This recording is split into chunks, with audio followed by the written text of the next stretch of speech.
सचेत हौं, सजग रहौं, सुरक्षित बनौं। तैयार रहनुहोस्, सुरक्षित बस्नुहोस्। CMG COVID-19 update.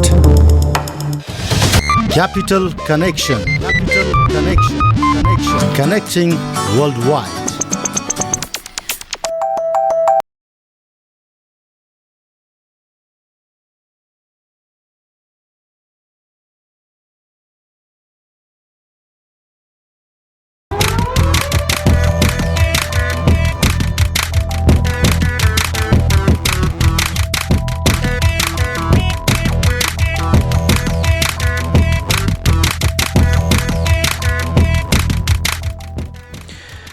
काठमाडौँ तथा आसपासका जिल्लामा क्यापिटल FM 92.4 मेगाहर्ज, त्यसैगरी प्रदेश नम्बर 1 बाट रेडियो सारङ्गी 101.3 मेगाहर्ज र गण्डकी प्रदेशमा रेडियो सारङ्गी 93.8 मेगाहर्जका साथै विश्वभर CFM.com र रेडियो सारङ्गी.com बाट एकैसाथ सुनिरहनु भएका सम्पूर्ण तमाम श्रोतालाई हार्दिक स्वागत, अभिवादन तथा नमस्कार। म कार्यक्रम प्रस्तुता प्रतीक नेउपाने, त्यसैगरी प्रविधि संयोजनमा रहेर साथ दिइरहनु भएको छ प्राविधिक मित्र रमेशजीले। कार्यक्रम हो CMG COVID-19 क्यापिटल कनेक्सन। यस कार्यक्रमलाई हामीले फरक ढङ्गले प्रसारण गर्दै आइरहेका छौँ। विशेषतः पछिल्लो समय कोरोना भाइरस अर्थात् COVID-19 को विश्वव्यापी महामारी सुरु भएसँगै नेपालमा पनि यसको सङ्क्रमण देखिन थालेसँगै लकडाउन जारी भए पश्चात क्यापिटल मिडिया ग्रुपले यो विशेष कार्यक्रम CMG COVID-19 क्यापिटल कनेक्सन लिएर आएको हो। यति बेला हामीले हाम्रा हरेक कार्यक्रमहरूलाई यो COVID-19सँग जोडेर यसकै पेरिफेरीमा रहेर प्रस्तुति तथा प्रसारण गर्दै आइरहेका छौँ। हामी यस कार्यक्रममा विभिन्न क्षेत्रमा परेका असरहरू, कोरोना भाइरसले पुर्याएको असरहरू, विश्वव्यापी रूपमा यसको अवस्था के छ, त्यसैगरी नेपालमा यो कुन स्वरूपमा छ, कुन अवस्थामा छ, आगामी दिनमा यसले पुर्याउन सक्ने क्षति के हुन्छ, शिक्षा क्षेत्रमा के कस्ता असर परेका छन्, स्वास्थ्य क्षेत्रमा परेको असर के हो, आर्थिक सामाजिक राजनैतिक क्षेत्रमा परेका असरहरू के कस्ता रहेका छन्, यावत विषयमा केन्द्रित रहेर कुराकानी गर्ने गर्दछौँ विभिन्न क्षेत्रका विभिन्न व्यक्तित्वहरूसँग। त्यसैगरी देश विदेशमा छरिएर रहेका नेपाली दाजुभाइ तथा दिदीबहिनीहरूसँग पनि हाम्रो कुराकानी केन्द्रित रहने गर्दछ। यसै क्रममा आज पनि म एउटा विशेष कुराकानी लिएर उपस्थित भइसकेको छु। यति बेला मसँग glacier International School and college चाहिँ भाइस प्रिन्सिपल रेगन प्रसाई प्रत्यक्ष टेलिफोन सम्पर्कमा जोडिसक्नु भएको छ। पछिल्लो समय यो लकडाउनले शिक्षा क्षेत्रमा पुर्याएको असर के कस्तो रहेको छ, यावत विषयमा केन्द्रित रहेर हामी अब कुराकानी गर्छौँ। रेगन सर, हजुर सर, के छ अहिले पछिल्लो समय सरकारले लागू गरेको लकडाउनसँगै यो चाहिँ कोरोना भाइरसको प्रभाव शिक्षा क्षेत्रमा परेको छ? अब यो कोरोनाको संक्रमणले गर्दाखेरि संसारभरि नै यसको त्रास संसारभरि फैलिरहेको छ। हजुर, कुनै पनि क्षेत्र योबाट विमुख भएको छैन। सबै क्षेत्रहरू यसबाट असरमा त परि नै रहेका छन् र त्यसै गरेर हाम्रो शिक्षा क्षेत्र पनि योबाट पर रहन सकेको छैन। शिक्षा क्षेत्रमा पनि यसको असर त पर्ने जायज नै छ र सम्भवतः अब नेपालमा यो झन्डै शैक्षिक सत्रहरू, धेरै जसो शैक्षिक सत्रहरू अन्तिम अवस्थामा पुगेको, जस्तो स्कुलको पनि, प्लस 2 को पनि, माथि ब्याचलर्सको क्लासहरू पनि सकिसकेको अवस्था हुँदाखेरि जति अरू क्षेत्रमा यसको असर परेको थियो त्यति असर चाहिँ नपरेको हुनसक्छ। तर केही न केही रूपमा चाहिँ यसको असर चाहिँ यो शैक्षिक क्षेत्रमा पनि परेको छ। जस्तो पछिल्लो समय यो विद्यालयको सेवा प्रदान गर्ने कुराहरू होइन, यो चाहिँ रोकिएको छ। अहिले अब यो वैशाख लागिसक्यो, नयाँ शैक्षिक सत्र चाहिँ सुरु हुनुपर्ने बेला भइसकेको छ स्कुल लेभलमा पनि। अब यति बेला यो क्लासहरू सुरु हुन गाह्रो भइरहेको छ यो लकडाउनले गर्दाखेरि। यसको अब उपायहरू के हुन्छन्? पछिल्लो समय यो भर्चुअल शिक्षाहरू पनि आइरहेका छन्, यसमा तपाईँको भनाइ के छ? तपाईँको यो विद्यालयको, तपाईँ आबद्ध संस्थाको यो योजना के छ? होइन, अब यसमा चाहिँ सर्टेनली अब यो क्लासहरू सबै नयाँ सञ्चालन गर्नुपर्ने समय स्कुलको पनि र प्लस 2 को पनि अहिले आइसकेर विद्यार्थीहरू मार्केटमा आउन थालिसकेको अवस्था हुने थियो। कतिपय अवस्थामा हामीले पनि आफ्नो विज्ञापनको क्रियाकलापहरू अगाडि बढाउने हामीले योजना पनि बनाइसकेका थियौँ। तर अब यो अवस्थामा हामीले के गरिरहेका छौँ र कस्तो हुनुपर्छ भन्ने कुरामा चाहिँ जस्तो भर्चुअल क्लासको कुरा आएको छ। नेपाल सरकारले पनि भर्चुअल क्लासहरूबाट विभिन्न तहमा शिक्षा दिने भन्ने कुराहरू पनि अगाडि बढाएको छ। तर समस्या के छ भन्दाखेरि यसको साधन स्रोतहरूको कमी अब ठ्याक्कै यही समयमा हामीले त्यसको तयारी पनि पूर्ण तयारी सबै स्कुल कलेजहरूले गरिसकेको अवस्था पनि थिएन। जस्तो यो कसरी चाहिँ भर्चुअल क्लास गर्ने भन्ने विषयमा हामीले केही पनि शैक्षिक संस्थाहरूले सोच्न पनि भ्याएको थिएन कि यो विषयमा। त्यसले गर्दाखेरि जस्तो भनौँ न, जस्तो गाउँघरतिरको कुरा गर्ने हो भने इन्टरनेटको सुविधा, त्यसपछि यो बत्तीकै सुविधा पनि भइरहेको अवस्था छैन। ल्यापटप कम्प्युटरहरू त्यही अनुरूप हुनु पर्यो। सँगसँगै पढाउने टिचरहरूदेखि लिएर सम्पूर्ण विद्यार्थी अभिभावकहरूमा पनि त्यो चेतनाको केही रूपमा कमी भएको। अब हाम्रो शैक्षिक क्षेत्र भनेको त काठमाडौँमा भएका केही शैक्षिक संस्थाहरू बाहेक धेरै जस्तो शैक्षिक संस्थाहरू छ। अझ यो मफसलका शैक्षिक संस्थाहरूमा त धेरै नै यसको कमी भइरहेको छ। ग्रामीण क्षेत्रहरूमा विद्यार्थीहरूमा त्यो चेतना छैन, प्यारेन्ट्सहरूमा चेतना छैन, पुगेको छैन होइन। अब साधन स्रोतहरूको पनि कमी छ। त्यसले गर्दाखेरि भर्चुअल क्लास त्यति प्र्याक्टिकल नेपालको परिप्रेक्ष्यमा चाहिँ छैन। जस्तो अब लकडाउन बढ्दै जाँदाखेरि, लकडाउन लम्बिँदै जाँदाखेरि यसको उपाय चाहिँ के हुन्छ? अब कक्षाहरू सञ्चालन गर्ने उपाय के हुन्छ? एउटा शिक्षा क्षेत्रमा लागेको व्यक्तित्वको हिसाबले तपाईँको सुझाव के रहन्छ, तपाईँको भनाइ के रहन्छ? अब यसमा हामीले अहिले गर्न सक्ने भनेको चाहिँ विद्यार्थीहरूलाई यो कोरोनाको त्रासबाट पनि मुक्त गर्नुपर्ने र विद्यार्थीहरूलाई नयाँ त्यो एउटा जागरका साथ केही नयाँ शैक्षिक सत्रमा सामेल गराउनु पर्ने जुन अहिलेको आवश्यकता पनि छ। त्यसले गर्दाखेरि अहिलेको परिप्रेक्ष्यमा भनेको विद्यार्थीहरूलाई कुनै न कुनै रूपमा इनोभेटिभ कुराहरू सिकाउने, क्रिएटिभ कुराहरू गराउन लाउने स्कुलहरूले पनि, जस्तो सानो लेभलको जस्तो हामीले पनि मोन्टेसोरीमा अहिले हामीले ग्लेसियरले पनि आइरिस प्रोजेक्ट अन्तर्गतको मोन्टेसोरी चलाइरहेको छ र हामीले पनि हाम्रो विद्यार्थीहरूलाई साना नानीहरूलाई अनलाइनबाटै भए पनि प्यारेन्ट्सहरूसँगै राखेर उनीहरूलाई विभिन्न क्रियाकलापहरू गराउने, स्कुलको विद्यार्थीहरूलाई पनि हामीले अनलाइन क्लासहरू दिने र प्लसको विद्यार्थीहरूलाई पनि विभिन्न ठाउँहरूबाट अनलाइन क्लासहरू दिने सुविधा गरेको छौँ। र तपाईँलाई मैले यो मिडियाबाट मैले एउटा अर्को कुरा पनि के अवगत गराउन चाहन्छु भने हामीले एसई अपियरिङ गरिरहेका विद्यार्थीहरू, चाहे त्यो ग्लेसियरसँग सम्बन्धित होस् या मोक्सलका विद्यार्थीहरू हुन्, सबै विद्यार्थीहरूलाई चाहिँ हामीले कन्ट्याक्ट गरेर उहाँहरूसँग पनि हामीले भर्चुअल क्लासहरूबाट उहाँहरूलाई केही कन्फ्युजन छ भने हामीले म्याथ, साइन्स, सोसल जस्ता विषयहरूको पनि क्लासहरू दिइरहेका छौँ। र यसले गर्दाखेरि पनि विद्यार्थीहरूमा केही न केही उनीहरूमा भएको अहिले भ्याकेन्ट बस्नु परेको छ, उनीहरू आइडल बस्नु परेको छ। एक किसिमले एक दिन पछाडि मात्रै एसईको तयारी एसई भइरहेको अवस्थामा तयारी गरिरहेका विद्यार्थीहरूले जुन एक किसिमको फ्रस्ट्रेसन भएको छ, त्यसलाई पनि अहिले हामीले अलिकति बिस्तारै त्यसलाई क्याचअप गर्दैछौँ। उनीहरूसँग त्यसरी टेन्सन नलिन, एक्टिभ हुन भनेर पनि हामीले उनीहरूलाई सल्लाह सुझाव दिइरहेका छौँ। जस्तो अब यो एसई यो सञ्चालन हुनु त अघिल्लो दिन मात्रै होला सायद सरकारले यो लकडाउन सुरुवात गरेको होइन। अघिल्लो दिन मात्रै चाहिँ उसले निर्णय गरेर एसई सञ्चालन नगर्ने, एसई परीक्षा चाहिँ रोक्ने भन्ने खालको निर्णय भएको थियो उच्च स्तरीय समितिबाट। जस्तो यस्तो कन्डिसनमा अब लकडाउन पनि बढेको छ, कोरोना भाइरसको महामारी पनि महामारी पनि नेपालमा त नेपालको कन्टेक्स्टमा अरू देशको उदाहरणलाई मान्ने हो भने नेपालमा भर्खर मात्रै सुरु भएको छ भनेर मान्न सकिन्छ। हामीले अहिलेको अवस्थामा 50-55 जना सङ्क्रमित पुगिरहँदाखेरि होइन, इन्डियामा 2 महिना अगाडि हामीले समाचारहरू हामीले प्रकाशन गर्दाखेरि 50-60 जना चाहिँ सङ्क्रमित पुगे भनेर पढेको मलाई अझै पनि याद छ होइन। अब त्यसरी हेर्दाखेरि चाहिँ भर्खर सुरुवात भइरहेको छ नेपालमा। अब यसले त एसई परीक्षा त प्रभावितै हुने भयो नि त, अब बढ्दै जाने भयो नि त। त्यही त। अब यसको चाहिँ एसई परीक्षा मात्रै नभएर प्लस 2 को विद्यार्थीहरू पनि एकदमै अन्तिम चरणमा थिए। बिबिए र बिएसएमका विद्यार्थीहरू जुन पोखरा युनिभर्सिटी, त्रिभुवन युनिभर्सिटीको क्लासहरू कलेजको विद्यार्थीहरूले पनि एक्जामको अन्तिम चरणमा थिए। अब यसले गर्दाखेरि चाहिँ सम्पूर्ण शैक्षिक क्यालेन्डर नै पछाडि पर्ने लगभग निश्चित भइसकेको छ।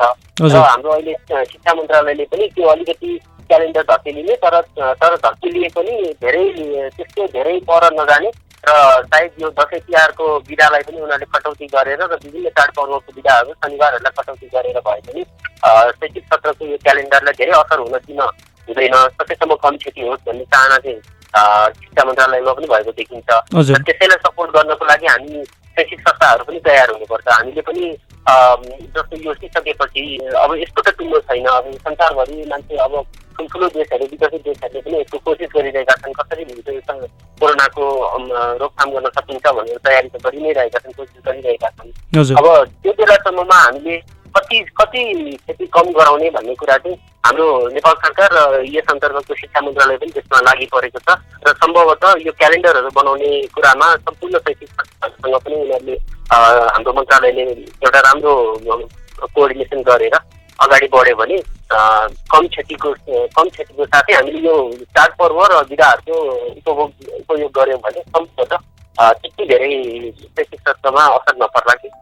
जस्तो शैक्षिक सत्र प्रभावित हुँदै गर्दाखेरि कोर्सहरू नसकिने होइन, विभिन्न लेभलका विद्यार्थीहरूको चाहिँ कोर्सहरू नसकिने, विभिन्न फ्याकल्टीका सब्जेक्टहरूको कोर्सहरू नसकिने पनि त कुराहरू हुन्छन् होला नि त। त्यसलाई कसरी म्यानेज गर्न सकिन्छ त आगामी दिनहरूमा? अब त्यही मैले भन्न खोजेको कुरालाई हामीले बिदाहरूको कटौती नगरी यसको उपाय छैन पहिलो कुरा। र अर्को कुरा भनेको चाहिँ हाम्रो टिचिङ आवर्सलाई चाहिँ डेली टिचिङ आवर्स बढाउनु पर्ने पनि एउटा आवश्यकता देखियो। जस्तो अहिले हामीले भनौँ न +2 को क्लासहरू दिनको 5वटा क्लास दिइरहेको छौँ भने अब हामीले 7वटा क्लास दिनुपर्ने हो कि। स्कुलमा हामीले अब 8वटा क्लास दिइरहेको भने अब हामीले 10वटा क्लास दिनुपर्ने हो कि, अथवा उनीहरूलाई एक्स्ट्रा क्लासहरू गाह्रो विषयहरूको एक्स्ट्रा क्लासहरू दिनुपर्ने हो कि, अथवा भनौँ न अब साइन्सको विद्यार्थीहरूलाई पनि थ्योरी र प्र्याक्टिकल सँगसँगै अगाडि बढाउनु पर्छ। त्यसमा पनि हामीले जस्तो टाइम एलोकेट गरेर चाहिँ विद्यार्थीहरूलाई धेरैभन्दा धेरै कलेजमा बिताउने र हाम्रो टिचरहरूलाई पनि हामीले धेरै उहाँहरूको समय पनि लिएर र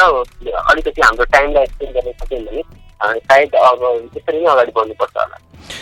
जस्तो पछिल्लो समय यो लकडाउन प्लस यो कोरोना भाइरसको प्रभावले चाहिँ विशेषतः स्कुल लेभलका बालबालिकाहरूमा चाहिँ एक खालको मनोवैज्ञानिक प्रभाव पनि पर्न सक्छ भन्ने खालको कुराहरू चाहिँ मनोविदहरूले बताउँदै आइरहेका छन्। जस्तो अब यो लकडाउनको स्थिति सकिसकेपछि, यो कोरोना भाइरसको प्रभाव सकिसकेपछि, यो महामारी सकिसके पश्चात त्यस पश्चात चाहिँ बालबालिकाहरूको त्यो मनोवैज्ञानिक असरलाई चाहिँ कम गर्नको लागि, त्यो मनोवैज्ञानिक असरलाई चाहिँ हटाउनको लागि स्कुल लेभल विद्यालयको भूमिका कस्तो हुन्छ, के लाग्छ यहाँलाई? यो भनेको चाहिँ एकदम सान्दर्भिक प्रश्न उठाउनुभयो तपाईँले। यो विद्यार्थीहरूको त्यो फिजिकल प्रेजेन्स मात्र भएर पछि स्कुल सञ्चालन गर्न सकिँदैन, उनीहरूको त्यो मेन्टल प्रेजेन्स पनि हुनुपर्छ। र मेन्टल प्रेजेन्स भनेको चाहिँ यो अहिले कोरोनाको सङ्क्रमणले गर्दाखेरि विद्यार्थीहरूमा एकदमै ठुलो समस्या भएको छ।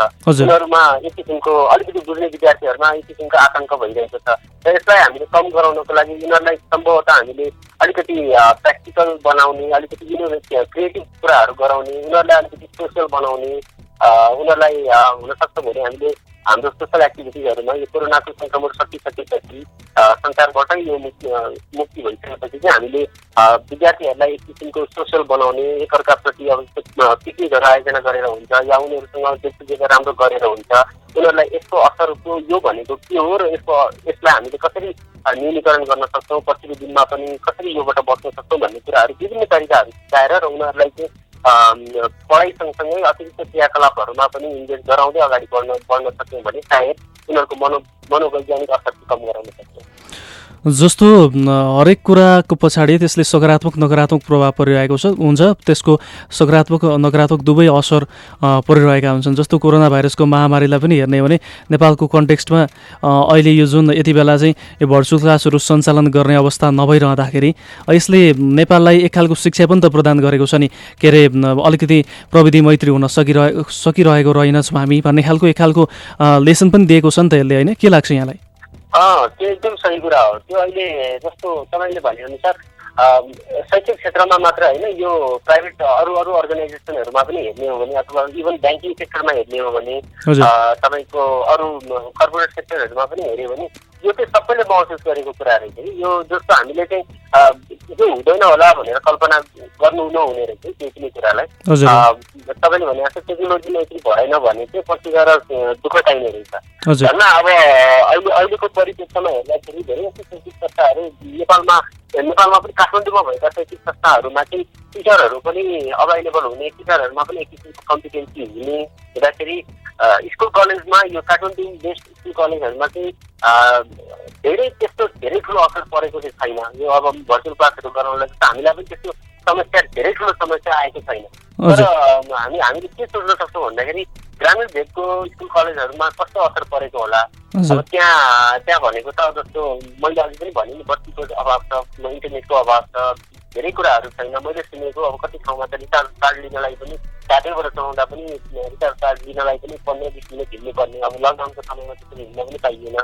गर्दाखेरि तपाईँले भनेअनुसार टेक्नोलोजीलाई चाहिँ हामीले आत्मसात गर्नुपर्छ भनिन्छ नि, चेन्ज इज इनेभिटेबल भनेर। चेन्जलाई चाहिँ आत्मसात गर्नै पर्छ कि। अब यो चेन्ज भन्ने कुरालाई चाहिँ कहिले पनि हामीले नकार्न हुँदैन रहेछ। त्यही भएर यो टेक्नोलोजीको एडभान्समेन्टलाई चाहिँ हामी सबैले स्वीकारेर भोलिको दिनमा अब योबाट कसरी अगाडि बढ्ने भनेर चाहिँ सोच्नुपर्ने टाइम आएको छ। जस्तो नेपालको अवस्था यो रहेको छ, प्रविधिमा नेपाल निकै पछि रहेको कुरा अहिलेको यो उदाहरणले यसले गर्दाखेरि पनि देखियो होइन। जस्तो अब लकडाउन बढ्दै गएको अवस्थामा यदि भविष्य त कसैले देखेको छैन, अमेरिका युरोपको अवस्था, युरोपलाई हेर्ने हो भने पनि नेपालमा त्यो खालको स्थिति सृजना नहोस्, हाम्रो अपेक्षा त्यो छ, हाम्रो एक खालको प्रार्थना पनि त्यो छ। तर यदि त्यो कन्डिसनमा पुगेको अवस्थामा त हामीले कुनै पनि क्लासहरू, कुनै पनि व्यापार व्यवसायहरू पनि सञ्चालन गर्न सक्ने स्थितिमा हामी पुग्दैनौँ। र त्यति बेला सोसियल डिस्टेन्स नै कायम राखेर चाहिँ क्लासहरू सञ्चालन गर्न सहज हुन्छ त? त्यो चाहिँ सम्भवतः गाह्रै कुरा हो। सोसियल डिस्टेन्सिङ मेन्टेन गरेर क्लासहरू लिन भनेको त असाध्यै ठुलो च्यालेन्ज हुन्छ त्यो शैक्षिक संस्थाहरूको लागि पनि। अब पक्कै पनि सोसियल डिस्टेन्सिङ भनिसकेपछि हामीले जुन त्यो निर्धार गरिएको दूरी छ त्यो दूरी मेन्टेन गर्नै पर्यो। अब टिचिङ भन्ने कुराहरू तपाईँको बच्चाहरूसँग हामीले जति नजिक भएर पढाउन सक्छौँ त्यति नै उनीहरूले धेरै कुराहरू सिक्ने हुन्छ। अब त्यो हुँदाखेरि यो सोसियल डिस्टेन्सिङ मेन्टेन गरेर पढाउने भन्ने कुरा चाहिँ पछिल्लो दिनमा एकदमै ठुलो च्यालेन्ज हुन्छ। यो त अब शैक्षिक क्षेत्रमा मात्र होइन, अब हामीले धेरै न्युजहरू पढिरहेका छौँ। विभिन्न अब अहिले सिनेमा हलहरूदेखि लिएर तपाईँले हेर्नुभयो भने यो डान्स क्लबहरूदेखि लिएर रेस्टुरेन्टहरूदेखि लिएर सबै बिजनेसहरूमा चाहिँ साना तथा मजौलादेखि लिएर माथिको म्यानुफ्याक्चरिङ हाउसहरूदेखि लिएर सबैलाई यसको असर परेको छ। अब यसको कोरोनाको त्रास चाहिँ झन्झन बढ्दै गयो, सङ्क्रमण बढ्दै गयो भने त्यसको कल्पना छ हामीले अहिले गरिसकेका छैनौँ। जस्तो अब पछिल्लो समय यो कोरोना भाइरसको महामारीले विश्वका अधिकांश देशहरूले चाहिँ लकडाउन लागू गरेका छन्, जसले गर्दाखेरि विश्व अर्थतन्त्र नै ओह्रालो लाग्ने क्रममा छ। नेपालको पनि अवस्था त्यही हो। त्यसै गरी यो निजी विद्यालयमा पढ्ने विद्यार्थीका अभिभावकहरूको पनि अवस्था त्यही रहेको छ। यति बेला रोजगारीका कुराहरू छैनन्, कामहरू भइरहेका छैनन्, अत्यावश्यक कुराहरूदेखि बाहेक अरू सबै चाहिँ क्षेत्रहरू, अरू सबै चाहिँ पार्टहरू चाहिँ एक खालको ठप्पै अवस्थामा रहेको छ। र यस्तो कन्डिसनमा अब आर्थिक रूपमा अलिकति साह्रो गाह्रो पर्ने स्थिति त लगभग आइ नै सक्यो प्राय मानिसहरूमा। यस्तो अवस्थामा निजी क्षेत्रको भूमिका के रहन्छ? विद्यार्थीहरूलाई अलिकति आर्थिक रूपमा उनीहरूलाई सहयोग गर्ने हिसाबले निजी यो विद्यालयहरूको भूमिका के रहन्छ? केही समय अगाडि सरकारले नै चैत महिनाको चाहिँ शुल्कहरू बिना गरिदिनुपर्छ निजी विद्यालयहरूले भन्ने खालको कुरा पनि आइरहेको थियो। यसमा तपाईँको भनाइ के छ? अब यसमा यस्तो हुन्छ, हामीले यो शुल्कको कुराहरूमा चाहिँ हामीले पनि धेरै यसको विषयमा हामी सञ्चालक समिति बसेर पनि यसको विषयमा धेरै छलफलहरू पनि गरेका छौँ। हजुर। अब यसमा चाहिँ कस्तो छ भन्दाखेरि जस्तो तपाईँले भन्नुभयो जस्तै प्यारेन्ट्सहरूसँग अहिले त्यो रोजीरोटी नै खोजिएको अवस्था पनि छ धेरै प्यारेन्ट्सहरू। अब कतिपय प्यारेन्ट्सहरूले त आफ्नो जागिर गुमाउनु पनि भएको छ होला। अब यस्तै सिचुएसनमा हामीले गर्नुपर्ने सहयोग भनेको एउटा निजी क्षेत्रले होस्, इन्डिभिजुअली भन्ने हो भने हाम्रै संस्थाले पनि त्यसमा प्यारेन्ट्सहरूलाई सपोर्ट गर्ने कुरामा हामीलाई समस्या हुँदैन। तर के हो भन्दाखेरि सरकारले पनि आफ्नो ठाउँबाट जस्तो भनिएको छ, जस्तो अहिले यो चैत मसान्तको त्रैमासिक बुझाउँदै गर्दाखेरि पनि नेपाल सरकारको नेपाल राष्ट्र ब्याङ्कले पनि अहिले भनिसकेको छ कि यो अहिलेको क्वार्टरको इएमआईदेखि लिएर इन्ट्रेस्टदेखि लिएर सबै कुराहरूलाई डिफर गर्ने भन्ने कुराहरू पनि अगाडि आएको छ। सम्भवतः यो ट्याक्सको कुराहरू पनि जति आउँछ, अब यो ट्याक्सको कुराहरूलाई पनि ट्याक्सलाई हामीले नदिने भनेको होइन, तर ट्याक्सलाई कति डिफर गर्न सकिन्छ त? अब यो असार मसान्तको आइसकेको छ, अब जम्मा 2 महिना टाइम छ। 2 महिनाको टाइममा यो फिस्कल इयर पनि सकिन्छ। फिस्कल इयर सकाएर अडिट बुझाउँदै गर्दाखेरि हाम्रो ट्याक्सदेखि लिएर हामीले टिचरहरूलाई नदिइरहन सक्दैनौँ।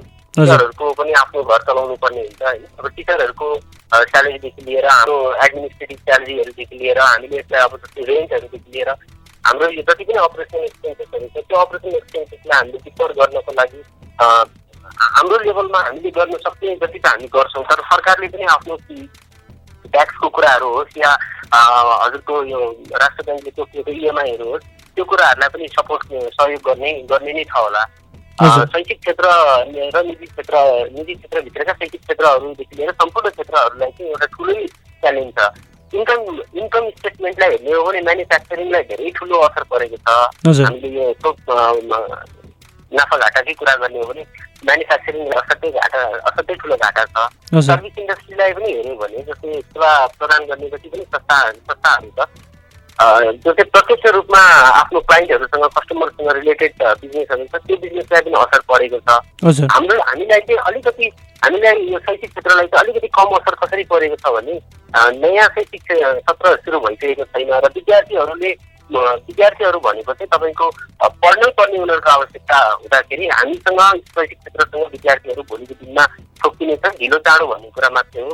त्यसले गर्दाखेरि क्यास फ्लोमा चाहिँ हामीलाई समस्या सबैलाई नै हुने एउटा लगभग निश्चित नै छ। यो जुन नगद प्रवाह भनिन्छ नगद प्रवाहमा चाहिँ पक्कै पनि समस्या छ तर त्यसको सपोर्ट गर्नको लागि सरकारले पनि हामीलाई सहयोग गर्नुपर्छ।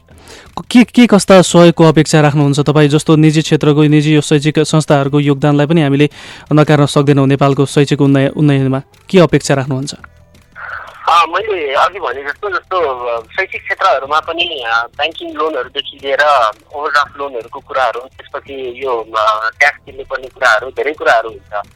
यसमा चाहिँ अरू कुराहरूमा नभए पनि यति कमसेकम यति कुरामा चाहिँ नेपाल सरकारले डिफर गरिदिन सक्यो भने जस्तो असार मसान्त अथवा असोज मसान्त कहिलेसम्म सकिन्छ कतिसम्म उहाँहरूले त्यसलाई ढकेलिदिन सक्नुहुन्छ त्यो कुराहरूलाई ढकेलिदिन सक्नुभयो भयो भने चाहिँ हामीलाई चाहिँ नगद प्रवाहलाई अलिकति सजिलो हुनेछ र हामीले त्यो पैसाहरू चाहिँ हाम्रो टिचरहरूलाई र हाम्रो एडमिनिस्ट्रेटिभ मेम्बरहरूलाई हाम्रो दिदीहरूलाई पिउनहरूलाई हामीले सबैलाई हामीले सपोर्ट गर्न सक्छौँ।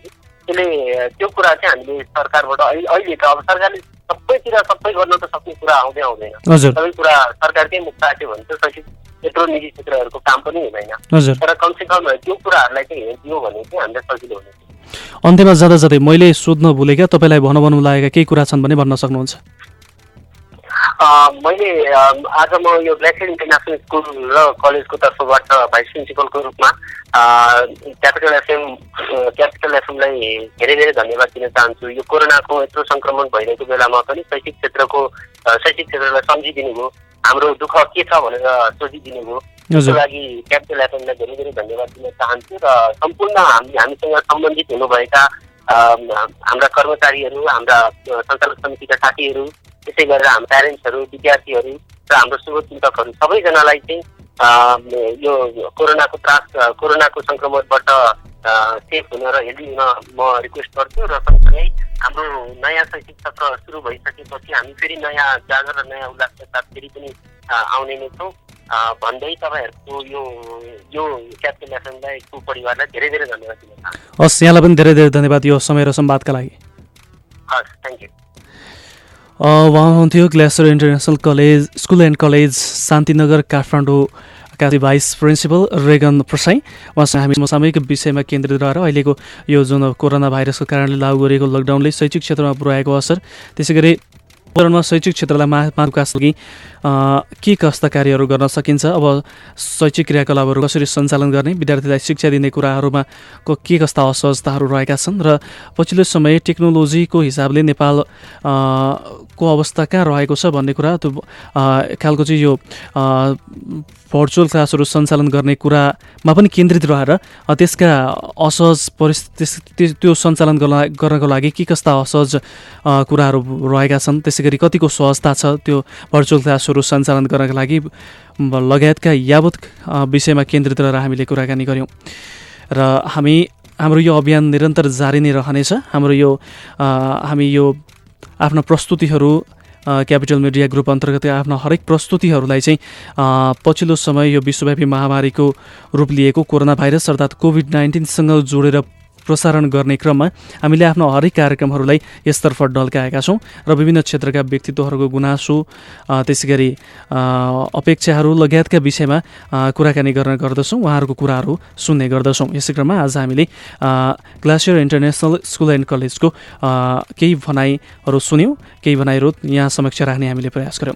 अहिले पछिल्लो अपडेटको बारेमा यहाँलाई जानकारी गराउनुपर्दा कोभिड-19को कारणले विश्वभर सङ्क्रमित हुनेको सङ्ख्या 30,66,449 पुगेको छ भने कुल सङ्क्रमितमध्ये हालसम्म मृतकको सङ्ख्या 2,11,663 पुगेको छ। त्यसै गरी कुल सङ्क्रमितमध्ये हालसम्म 9,23,448 जना चाहिँ स्वस्थ भएर घर फर्किसकेका छन्। अहिलेको अवस्थामा विश्वभरका विभिन्न देशका विभिन्न अस्पतालहरूमा 19,31,338 जना मानिसहरू चाहिँ उपचाररत रहेका छन्। तीमध्ये 18,75,046 जनाको अवस्था सामान्य रहेको छ भने 3% अर्थात् कुल उपचाररत बिरामीमध्ये 3% अर्थात् 56,292 जनाको अवस्था गम्भीर रहेको छ। विश्वमा सबैभन्दा प्रभावित संयुक्त राज्य अमेरिकामा हाल सङ्क्रमितको सङ्ख्या 10 लाख नआएको छ। त्यहाँ 10,10,507 जना कुल सङ्क्रमित पुग्दा 56,003 जनाले यही भाइरसका कारण ज्यान गुमाएका छन्। स्पेनमा 2,29,422 कुल सङ्क्रमित रहँदा 23,521 जनाको मृत्यु भएको छ भने इटालीमा 1,79,414 कुल सङ्क्रमित रहँदा 26,000 भन्दा बढीले ज्यान गुमाइसकेका छन्। त्यस्तै फ्रान्समा 1,65,842 कुल सङ्क्रमित छन् भने त्यहाँ 23,293 जनाको मृत्यु भइसकेको छ। र जर्मनीमा 1,58,758 कुल सङ्क्रमितमध्ये 6,126 जनाको मृत्यु भइसकेको छ। त्यसै गरी छिमेकी मुलुक भारतमा 29,451 कुल सङ्क्रमित रहँदा 939 जनाले हालसम्म ज्यान गुमाइसकेका छन् यो कोभिड-19 कोरोना भाइरसको कारणले गर्दाखेरि। आज नेपालमा पनि रौतहटमा 2 जनामा चाहिँ पछिल्लो समय कोरोना सङ्क्रमण देखियो भन्ने समाचारहरू पनि आइरहेका छन्।